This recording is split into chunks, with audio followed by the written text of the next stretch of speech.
Καλησπέρα σας. Αφού δεν μπορώ να βρω κανέναν να συμπαρουσιάσουμε τους YouTubers τα γεράματα με τα θέματα και τα προβλήματα της επικαιρότητας, πιθανόν κανένας μας να μην έχει πρόβλημα και να μην έχει κανένα παράπονο. Άρα όλα καλά. Οπότε ας δούμε ένα σημερινό δελτίο ειδήσεων, να δούμε τι έγινε δηλαδή σήμερα και αναλόγως σχολιάζουμε.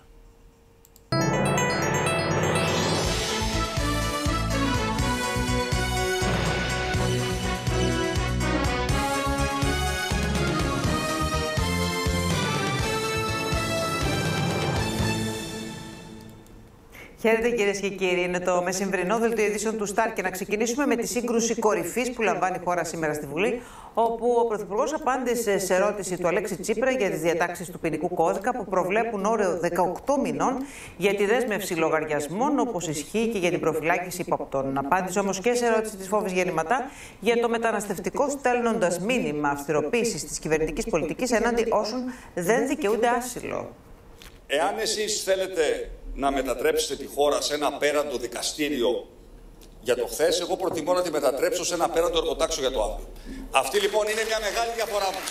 Ο ηγέτης χαρακτηρίζεται όχι μόνο για την δυνατότητά του να κατηγορεί τον αντίπαλο, αλλά και για το πολιτικό του θάρρος να αναγνωρίζει τα λάθη του. Δεν είστε μόνο ψεύτης εσείς, αλλά και δηλώσεις. Εγώ δεν πρόκειται να ακολουθήσω. Έχω μια χώρα να κυβερνήσω και ένα λαό να ενημερώσω. Όπως λέει η Financial Times, όχι εμείς. Κάνετε χάρες, θα το πω λαϊκά, στην παρασιτική ολιγαρχία και την επιχειρηματική ελίτ. Από τη Deutsche Welle της κατοχής, τους Financial Times διαβασμένους ανάποδα, πάντα χαμένο στη μετάφραση, κύριε Τσίπρα. Ξέρετε, στην Κουμουνδούρου πηγαίνουμε στο καφενείο με τους Financial Times στην τσέπη και λέμε... Κάπου εδώ να σας πω ότι κακώς έχω ξεχάσει να έχω ένα γκουβά δίπλα μου εδώ, αλλά κάποια στιγμή πρέπει να φέρω. Ένα στον άλλο σύντροφε, μήπως έχει τους Financial Times να δούμε τι γράφει το κόμμα σήμερα.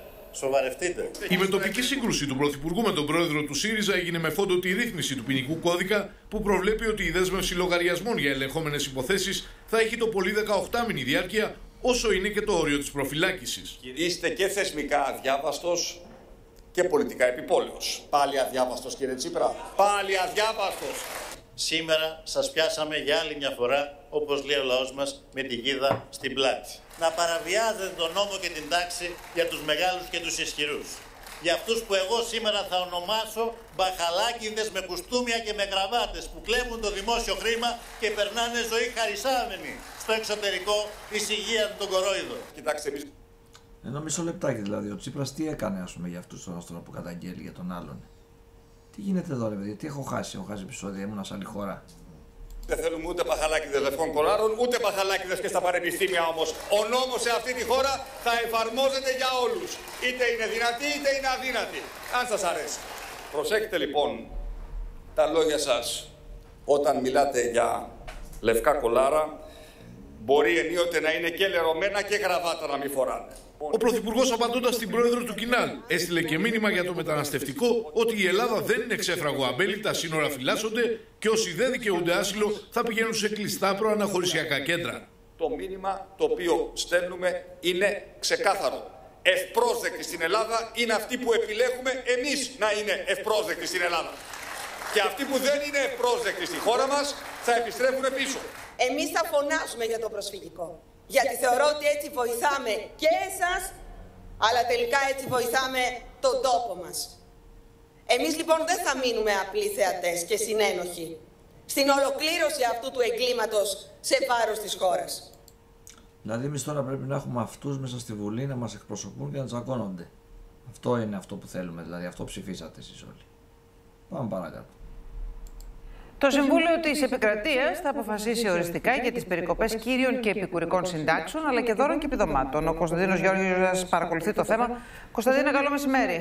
Η υπόθεση λοιπόν, Ελένη, εισάγεται σε πρώτη δίκη μετά από αίτημα του ΕΦΚΑ, προκειμένου να δοθεί οριστική λύση στο θέμα, καθώς έχουμε πολλές και αντικρουόμενες αποφάσεις δικαστηρίων και να επισημάνουμε ότι ήδη 6.000 υποθέσεις εκκρεμούν μόνο στο πρωτοδικείο της Αθήνας. Τώρα, η Ολομέλεια θα κρίνει οριστικά το πρόβλημα με τις περικοπές των κύριων και επικουρικών συντάξεων με βάση το δεύτερο μνημόνιο του 2012, καθώς και για τις περικοπές των δώρων και των επιδομάτων που ακολούθησαν με επόμενο νόμο. Και η απόφαση αυτή, Ελένη, θα εφαρμοστεί για όλα τα εκκρεμίδια δικαστήρια, τα οποία φυσικά θα αναστείλουν τις διαδικασίες μέχρι την έκδοσή της. Κωνσταντίνε, σε ευχαριστώ. Σύντομα όμως, κυρίες και κύριοι, κληρώνει και για την απόφαση του ΣΤΕ για τις συντάξεις. Μαζί μας είναι η Μαρία Παπά.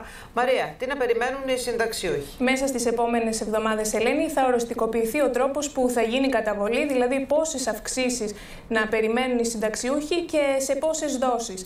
Αναδρομικά θα είναι τα ποσά που δεν έχουν καταβληθεί για τις επικουρικές συντάξεις από τον Οκτώβριο που βγήκε η απόφαση του ΣΤΕ. Το ποσό αυτό, τα ποσά αυτά θα καλυφθούν από κονδύλι του Υπουργείου Εργασίας. Εδώ δεν έχουν να δώσουν το μέρισμα, το κοινωνικό μέρισμα σε αυτούς που πεινάνε. Θα δώσουν αυξήσεις και θα επιστρέψουν στους συνταξιούχους λεφτά που τους έχουν κόψει. Μάλιστα.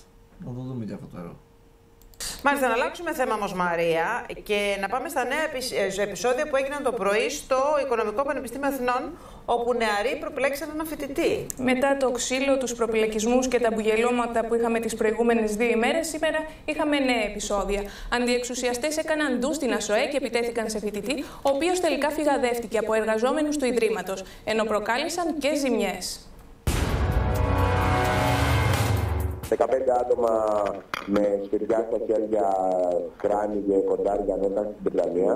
Εκεί προφανώς έψαχναν να βρουν τον Πρίτανη, αλλά επειδή δεν τον βρήκαν, άρχισαν να σπάνε τη διαμαρία στον παράθυρα δίπλα και τι άλλο έβρισκαν εκεί. Ένας φοιτητής πρέπει να αποδοκίμασε την περιφορά του εκείνη την ώρα και επιτέθηκαν, τον χτύπησαν. Οι υπάλληλοι και οι φοιτητές που είδαν να χτυπούν τον νέο με βία έτρεξαν να τον βοηθήσουν και τον φυγάδευσαν. Κάποιοι υποστηρίζουν πως οι ταραξίες θεώρησαν ότι ο φοιτητής ήταν μέλος της Χρυσής Αυγής. Το παιδί αυτό ήταν κοντοκουρεμένος. Τώρα, αν το κοντοκουρεμένο στην ΑΣΟΕ θεωρείται μέλος της Χρυσής Αυγής, πρέπει να αλλάξει το κούρεμα πολλοί κόσμος. Η ώρα είναι 2 και σύμφωνα με πληροφορίες, ομάδα αντιεξουσιαστών φέρεται να βρίσκεται στο υπόγειο της ΑΣΟΕ. Μιλάμε για περίπου 20 άτομα. Ο καθένας λέει τα δικά του. Η κάθε πλευρά, η Βρετανία λέει ότι ο χώρος σιγά σιγά θα καθαρίσει. Τα άτομα του αντιεξουσιαστικού χώρου λένε ότι δεν υπάρχει κάποιο τέτοιο ενδεχόμενο και ότι θα ανακαταλάβουν όλους τους χώρους. Το Πάντιο Πανεπιστήμιο είναι από χθες σε κατάληψη. Το απόγευμα της Τετάρτης, την ώρα της συνέλευσης, μια φοιτήτρια δέχτηκε επίθεση από αντιεξουσιαστές. Ένας συμφοιτητής της προσπάθησε να τη βοηθήσει, αλλά έπεσε και εκείνος στα χέρια τους. Έπεσαν πάνω του 10 άτομα, άρχισαν να το χτυπάνε με σημαίες, μέχρι που μαζεύτηκε κόσμος και τους χώρισε κάπως και το παιδί μπόρεσε να ξεφύγει. 2 παιδιά τραυματίστηκαν ελαφρά, αλλά το αυτί των αντιεξουσιαστών δεν ίδρωσε. Επιτέθηκαν σε έναν ακόμη νέο έξω από τη σχολή. Τον είδαν απέναντι στη στάση που έφευγε, του φώναξαν «αυτός είναι ο δαπίτης» και έπεσαν πάνω του 5 άτομα και τον χτύπησαν. Ξαφνικά έρχονται εξωπανεπιστημιακά στοιχεία, μπαίνουν μέσα στις συνελεύσεις και απειλούν φοιτητές μας. Είναι μέρος του γενικότερου σχεδίου υποβάθμισης και υποβιβασμού του δικού μας πανεπιστημίου. Οι αντιεξουσιαστές προσπαθούν να βρουν καταφύγιο στα πανεπιστήμια για να συνεχίσουν την παράνομη δράση τους, αφού τα στέγια των εξαρχείων άδειασαν. Δημιουργούν κλίμα και συνεχώς προσπαθούν να σπάνε τις συνελεύσεις στην ΑΣΟΕ. Υπήρξε σπρώξιμο, παιδιά πολύ κοντά το ένα στο άλλο που βριζόντουσαν, πετάχτηκαν αντικείμενα σε κάποια φάση, πετάχτηκαν κάτι καφέδες και τέτοια. Οι ταραξίες μάλιστα βγάζουν και πολεμικό ανακοινωθέν. Δεν μας τρομοκρατούν τα επικοινωνιακά παιχνίδια Χρυσοχοΐδη για κουμάκι. Δεν απαντάμε σε τελεσίγραφα.